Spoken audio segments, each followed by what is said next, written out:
Buenas tardes.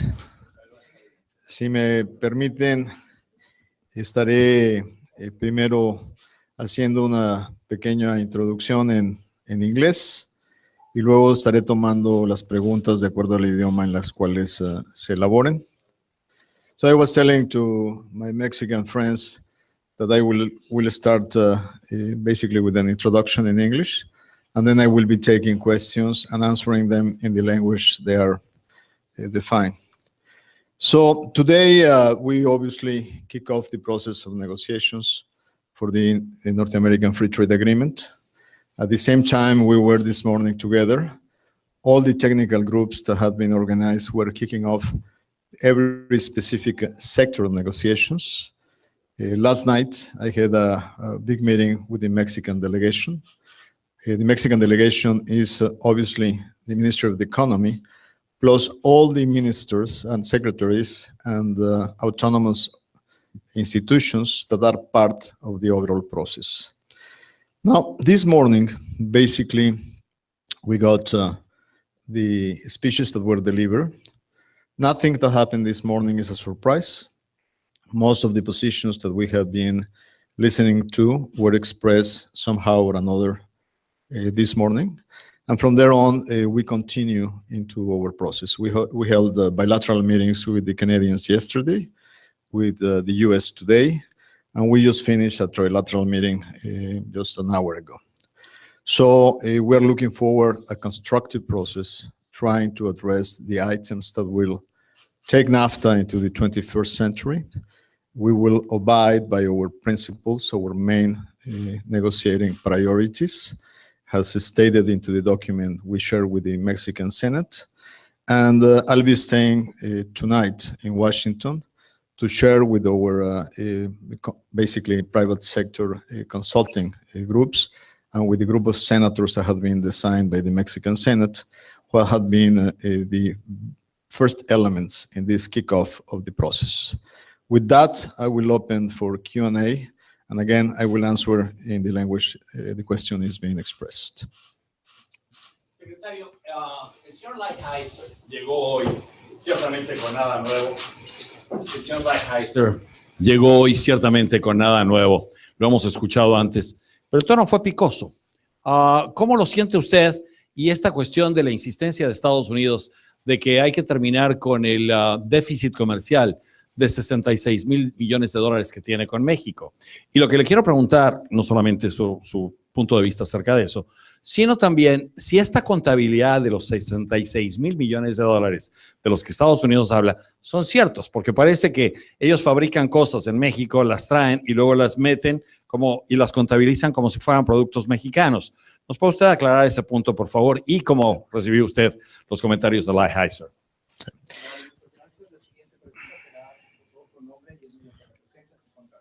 Sí, bueno, en primer lugar, comentar que una vez que leímos la carta de julio 17, que fue un requerimiento por la ley de Estados Unidos para mandar los objetivos de negociación al Congreso, pues prácticamente el que haya incluido los temas que ya había expresado públicamente, pues es un elemento fáctico, es un elemento concreto.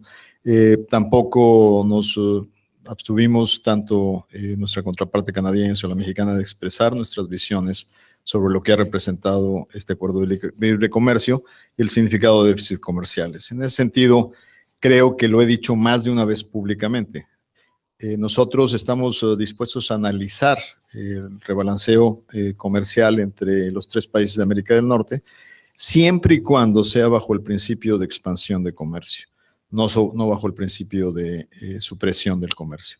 Y claramente cualquier análisis de balances comerciales tiene que estar hecho ante la luz de las metodologías correctas y de la comprensión integral de lo que significa la creación de empleos en América del Norte. Y aquí claramente tenemos que analizar lo que es las cadenas de valor establecidas en la región y cómo también la balanza de servicios genera empleos y en donde los balances son a veces diferentes. Gracias. El señor Víctor Hugo Michel, por favor, del Financiero Grupo. Secretario, retomando un poco la pregunta anterior, el mensaje que da Robert Lighthizer tiene una cierta dureza el día de hoy, no es un tono como el que usted manifestó, que fue muy optimista, o el de la ministra Freeland, que fue también muy positivo. ¿Cómo en lo personal recibe usted las palabras del señor Lighthizer, lo que manifiesta en torno a cómo está apoyando o cómo está convencido de lo que ha planteado el presidente Trump, lo que sostiene sobre el déficit en materia automotriz, etcétera? Gracias. Pues claramente, de nuevo, el discurso de esta mañana de nuestro contraparte, el embajador Lighthizer, dejó claro diferentes visiones, inclusive algunas que nunca las habíamos escuchado conjuntamente en un mismo mensaje. Primero, el reconocimiento de que NAFTA ha sido muy bueno para el sector agroalimentario, de que el Tratado de Libre Comercio ha tenido un gran impacto en el desarrollo de la integración de la frontera, y sin duda, un tema que siempre ha estado ahí desde el punto de vista de nuestros interlocutores en Washington, es la preocupación específica por un sector que es el sector de las manufacturas. Nosotros hemos dicho siempre que habrá temas muy difíciles en esta negociación por visiones que pueden ser diferentes y que van a ser el punto álgido para llegar a un proceso de vinculación y de solución. Entonces, como todas las negociaciones, empiezan en puntos distantes y el proceso justamente es para eso, para tratar de analizar la posibilidad de llegar a terreno común. Gracias. Alina Dieste, por favor, de AFP. Buenas tardes. Ok, gracias. Buenas tardes. Querría saber cómo puede el TLC, el Tratado de Libre Comercio de América del Norte, atender el reclamo de Estados Unidos de tener más empleos en la industria manufacturera de Estados Unidos sin ver perjudicados a los otros socios, en especial a México. ¿Cómo se puede atender eso? Bueno, uno de los elementos que ha sido parte de la discusión desde el inicio es cómo podemos mejorar la integración de las cadenas de valor y cómo podemos desarrollar los incentivos para que la mayor parte de la cadena productiva se establezca en América del Norte, siempre cuidando los límites de la competitividad y de no exagerar en el proceso. Entonces, ahí hay una vertiente que nos puede ayudar, sin duda, a traer nuevas inversiones a la región y de poder integrar de manera más eficiente cadenas de valor. Claramente, y lo repito desde el principio, cualquier esfuerzo por hacer un esfuerzo de mejores balances comerciales en América del Norte tendrá que ser a través de la expansión del comercio, no a través de la contención del comercio. Gracias. El señor José López Zambrano, por favor, unos minutos. Sí, secretario, Estados Unidos habló inicialmente de la eliminación del capítulo 19 sobre resolución de controversias. Esta mañana nos comentaba la gente del Consejo Coordinador Empresarial que para ellos la permanencia del capítulo es una línea roja para apoyar la negociación. En la divulgación de objetivos del día 17, Estados Unidos ya no habla necesariamente de eliminarlo, sino de sustituirlo por un mecanismo más transparente con divulgaciones públicas. ¿México estaría dispuesto, anuente, a aceptar una reforma del capítulo 19 en los términos que está planteando Washington ahora? Nosotros establecimos claramente en nuestro cuarto pilar de prioridades para la negociación que todos los temas de controversia, de paneles o de arbitraje, sea capítulo 11, capítulo 19 o capítulo 20, tienen que dar certidumbre en el proceso. Los tratados, los acuerdos de libre comercio son mucho más que acuerdos para comerciar libremente mercancías. Son acuerdos también que nos permiten establecer, generar certidumbre para la toma de decisiones de los inversionistas que crean empleos productivos en nuestros países. La redefinición de cualquier capítulo que implica arbitraje para solución de controversias, sea el capítulo 11, sea el capítulo 19 o sea el capítulo 20, tiene que estar sobre las bases que mejore la certidumbre en América del Norte y que sin duda nos ayude claramente a transparentar los procesos de decisión. No se trata de sustituir las Cortes Nacionales, sino se trata de darle transparencia y certidumbre a quienes toman riesgo en América del Norte.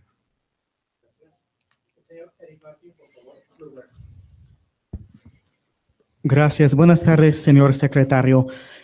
Hemos visto en los últimos días una pérdida del apoyo doméstico para el presidente Trump de algunos de las figuras o los personajes de negocios más importantes del país. Hemos visto la disolución de algunos consejos y muchas quejas sobre su política doméstica. ¿piensas que esta va a reflejar en alguna manera en las negociaciones y el proceso que están empezando? Primero, y segundo, ¿cuál es la prioridad número 1 para México en esta semana, esta primera ronda aquí en Washington? Gracias. Bueno, en primer lugar, quiero decirles que la experiencia mexicana en términos de proceso de consultas para fortalecer la posición negociadora del Estado mexicano, del gobierno mexicano, se ha fortalecido tradicionalmente con una participación muy cercana de nuestro Consejo Consultivo para Negociaciones Comerciales e Internacionales. Eso ha sido una clave del éxito. Somos bien conocidos porque en todas nuestras negociaciones nos acompaña un grupo muy nutrido de empresarios del país que sin duda están en completa y plena interlocución con nosotros. No quiere decir que las posiciones son exclusivamente determinadas por sus opiniones, pero nada se pone en la mesa hasta no generar los consensos necesarios. Hoy vieron ustedes que nos acompañaron casi 100 empresarios, representantes de los diferentes sectores productivos y 8 senadores de la República. Creo que en negociaciones comerciales internacionales es muy saludable tener la unidad importante en objetivo y definición que representa la interlocución no solo con los sectores productivos, sino con la sociedad civil organizada. Y en tu segunda pregunta, yo te diría que de esta ronda de negociaciones tenemos que salir con una claridad en materia del documento básico en cada una de las mesas que estamos desarrollando simultáneamente para iniciar el proceso formal de negociación de textos. En algunos temas tenemos textos alternativos de diferentes países, en otros temas podremos confluir rápidamente al texto presentado, pero la idea es poder llegar a la ronda de México que ocurrirá en la primera quincena de septiembre para poder ir detectando aquellos temas de mayor nivel de nobleza y beneficio común que pudiéramos ir claramente cerrando por beneficio de claridad de los 3 países.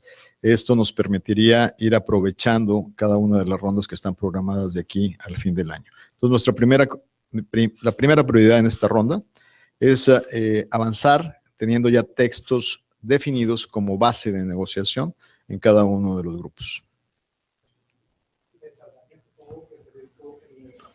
Gracias. Secretario, si nos pudiera explicar un poco en qué temas de las 28 mesas que van a iniciar en esta semana de ronda, cuáles son en donde usted ve, como dice, mayores posibilidades de que se llegue a un acuerdo fácil y en cuáles son los temas donde dice que estaría un poco más complicado o a lo mejor no es la palabra, más difícil llegar a algún acuerdo.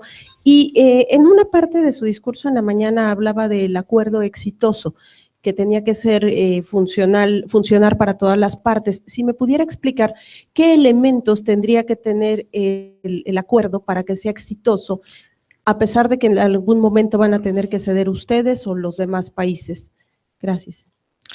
Bueno, en primer lugar, te diría que cualquier negociación implica claramente que todas las partes tienen que mostrar flexibilidad para lograr objetivos. Esa flexibilidad claramente está orientada para llegar a una solución que permita mejorar lo que actualmente existe. Entonces, esto está claramente orientado en ese sentido.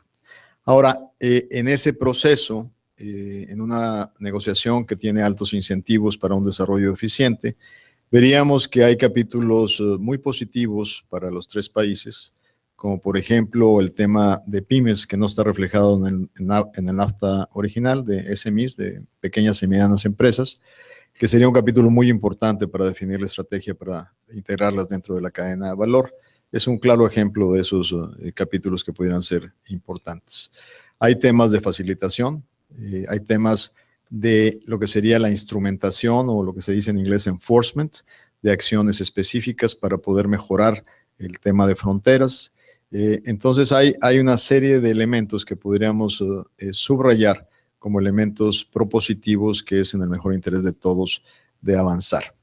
Bueno, los temas de alguna manera más difíciles en este proceso, ustedes los han venido detectando a través de contrastar nuestros posicionamientos públicos y esos pues resultan claros y obvios, ¿no?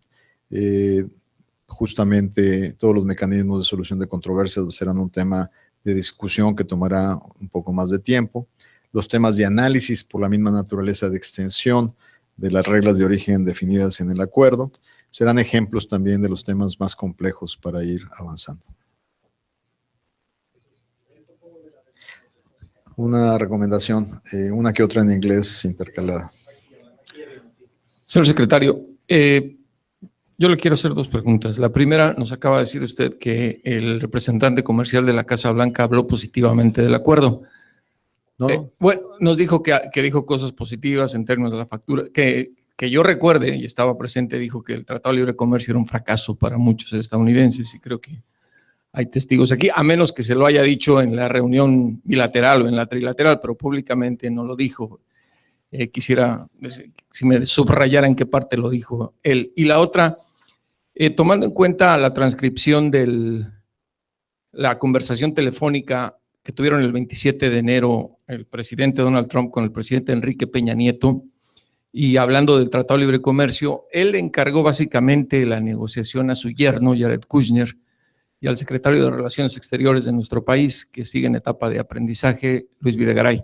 Quisiera preguntarle a usted si en estas negociaciones va a consultar con Videgaray el resultado de estas sesiones, estos 5 días, o está usted completamente a cargo de la renegociación. Gracias. Bueno, primero comentarte que no, escuchamos el mismo discurso tú que el que escuché yo, el que escuchó usted y el que escuché yo.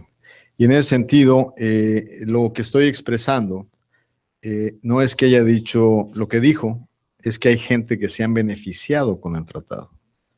Y él claramente estableció que el sector agrícola, exportador y la frontera se ha fortalecido. Y sí, claramente también dijo que había sido un rotundo impacto negativo en el sector manufacturero. Ahí no coincidimos en la visión. Yo lo he expresado una y dos veces, y muchas veces, que en el contexto de la integración que ha ocurrido en América del Norte, México, más que ser una parte del problema, ha sido una parte de la solución. Porque al integrarnos en cadenas de valor, hemos logrado que América del Norte mantenga su competitividad contra otras regiones del mundo. La pregunta que nos tendríamos que hacer es qué hubiera pasado si en esta integración la competitividad que agrega México en América del Norte no existiera. Yo creo que el impacto de la competencia con Asia hubiera sido todavía más radical y desastroso en la generación de empleos. Y ahí no oculto que tenemos una visión distinta de las cosas. Ahora, en su segunda pregunta, no hay ninguna confusión en cuanto a las responsabilidades que ha conferido el presidente de la República. El presidente de la República, en el discurso que dio en el mes de enero, fue preciso y claro. A diferencia de las estrategias de compartimentalizar la relación, esta nueva relación que se está construyendo es una relación integral. No podemos ver en aislamiento los temas de comercio, los temas de seguridad, los temas migratorios. Y si hay un responsable de gabinete de tener la película completa de las negociaciones, es el canciller, quien obviamente tiene a diferentes colegas de gabinete responsables de temas específicos. Entonces, ¿que estaré yo compartiendo esta información con el gabinete de la República, incluyendo el canciller? Sin duda, porque esa es una estrategia integral y unida bajo el mando del presidente de México.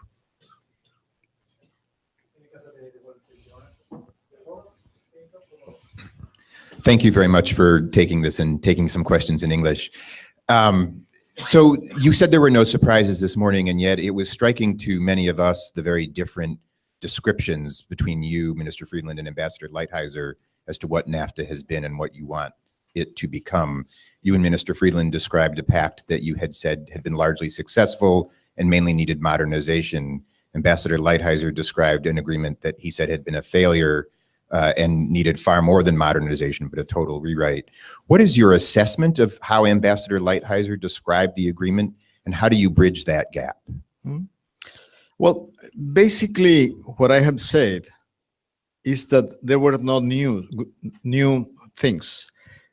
What we have said today has been part of our public statements. But probably this is the first time you hear them in the same place under the same roof. But you should not be surprised, because we have been saying exactly those things before. Now, I have just stated in Spanish, why we have different views. And I believe that in one of the elements in which Ambassador Lighthizer considers that the agreement has been damaging to U.S. manufacturing and workers in the manufacturing sector, the vision that we have in Mexico is that through integration and regional global change, we have been able to compete more effectively vis-a-vis Asia. The question we should ask ourselves, if it's the impact of competition from Asia will have been more damaging without the complementarity of the two economies. So I'm not denying that there have been some transfer of jobs, but just like the example I use very often, in my hometown, Monterrey, there is a steel factory that is associated with the ownership of two factories, one in Texas and one in Missouri. Both of them create 700 jobs. Thanks to the fact that they are linked productively, they are able to compete. They do nails, screws, and all these type of things. And in Lowe's stores, they compete side by side with Chinese imports. And thanks to the strategic association, we're able to maintain 700 jobs in Texas and Missouri. So at the end of the day, we are part of the solution. We are not part of the problem.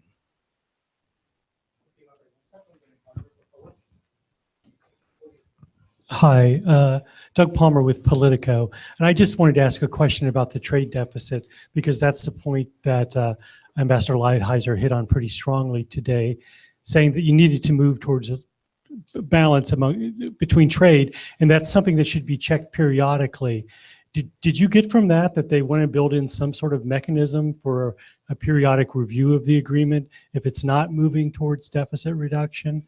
And then could you also just comment on the automotive rules of origin, where he said that he wanted a higher North American content and a substantial U.S. content. Did you interpret that to mean that they want to raise the U.S. content, and would that be acceptable to Mexico? Basically, I address your second question. In the world trade history, you take bilateral or plurilateral agreements. What is basically the policy is rules of origin to integrate regional content. And I think that it will be obviously the line that we will follow, how to strengthen regional content. Now, the comment on specific national content, obviously it will not be the best practice to introduce that type of rigidities into the industrial process. It's not good for American companies, it's not good for Mexican companies. So I think that we should find other policy tools to really incentive investment in our countries. Industrial policy is always handy to design a good policy for industrial development. But really getting into the subject of national content will be highly complicated. Now, remind me your first part of the question, because in giving the answer to the second one, it was just in general his remarks about the trade deficit and the need for that to be reduced as a consequence of the renegotiation. And then there was he made some comment about how this should be periodically reviewed. Okay, yeah. Well, I think that your question was more specifically about the possibility of seeing a sunset clause in the agreement, which means a periodical review of how we are doing. I think as a natural strategy, it is very healthy that agreements every such and such time will get the chance to be evaluated, to see how we're doing, if we need to improve some areas of an agreement. And I think it's in the best interest of all parties involved. Now, I didn't hear specifically a proposal, but we'll be ready to face any proposal when it comes to the table. Así, por favor, adelante.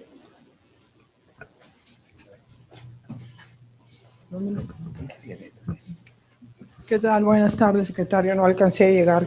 ¿Se puede pegar el micrófono más cerca? Sí, buenas tardes, secretario. No alcancé a llegar a tiempo y estoy aquí atrás. Pero bueno, gracias por darme la palabra. Quería hacerle una pregunta que tiene que ver con el alza salarial, el alza de los salarios. ¿Va a entrar eso a la negociación? O sabemos que es uno de los principales, si no el principal atractivo que tiene México, que ofrece México, atractivo económico. Y aquí hay mucho interés de sindicatos y de otros grupos de que se aumente el salario mínimo en México.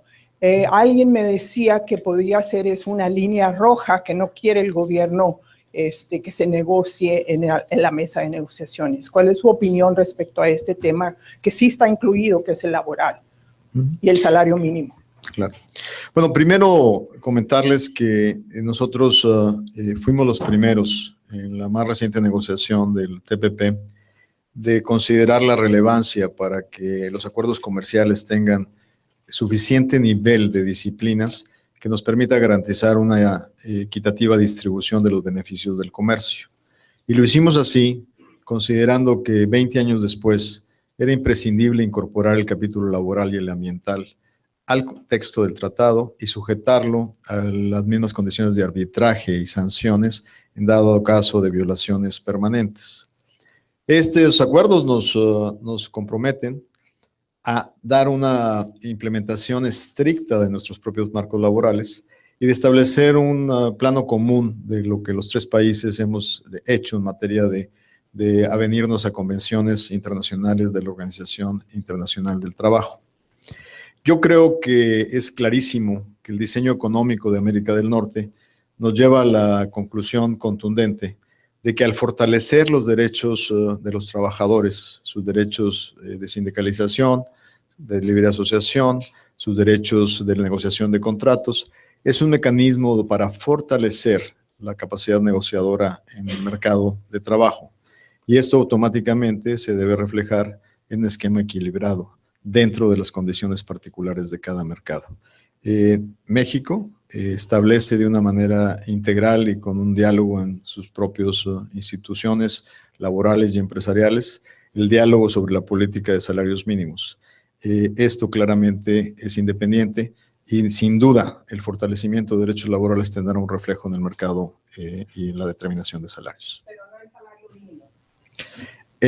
No, yo simplemente estoy estableciendo que la política salarial corresponde a un esquema interno de diálogo y construcción de consensos entre los diferentes actores que están en la economía en el país y que eventualmente reflejará claramente las condiciones que cada uno de los actores establece en la mesa.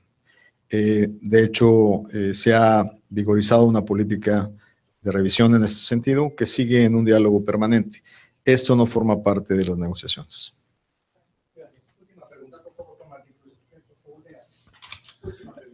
I'm Marty Krutzinger with the Associated Press. Would you describe today's discussions as basically a stating of your opening positions, or were there any areas where there was an effort to try to narrow the differences? And do you expect any narrowing before in this first round of negotiations, or are you basically spending your time stating your opening bargaining positions? Well, I think it's too soon to have the aspiration of narrowing on the first day of negotiations the difference that we obviously could have. But I do believe that the good part of this is that we initiated the dialogue in this process in which eventually we'll start closing up some of the difference that we have. I think that our first aspiration will be that for the next round, we'll be in a position to analyze the different working groups to see which text will be highly friendly, positive, and constructive that we can immediately conclude and start building up a momentum. That definitely will be the challenge in a couple of weeks in Mexico City. And then to clearly define, according to the text presented today in the different groups, what are specifically our main differences that will be obviously the focus of the process for the following weeks and months. Thank you. ¿Cuál es el reto de México en el tema del comercio electrónico? ¿Está bien después de elevar la franquicia? Bueno, la verdad es que en materia de comercio electrónico, y esa es la última pregunta que estaré tomando, existen diferentes ambiciones. La primera es que es claramente una plataforma fundamental para el fortalecimiento de las pequeñas y medianas empresas mexicanas para poder lograr las ventajas del posicionamiento en plataformas. Al mismo tiempo, conscientes de que tenemos que tener cuidado. De hecho, creo que hoy hubo una publicación de tweet del presidente Trump de cómo hay que tener cuidado del impacto que tiene el uso extensivo del comercio en todo lo que es la generación de empleos en las pequeñas empresas comerciales y distribuidoras. Entonces es un balance muy fino entre la necesidad de posicionar a las pequeñas y medianas y también el balance de tener cuidado. Una franquicia desproporcionalmente alta puede ser una puerta de entrada indirecta con competencia desleal en materia de textiles y en otros productos. Pero al mismo tiempo la restricción sería una limitación a las oportunidades de los consumidores de poder estar conectados en un mundo global y altamente competitivo. Gracias. Muchas gracias.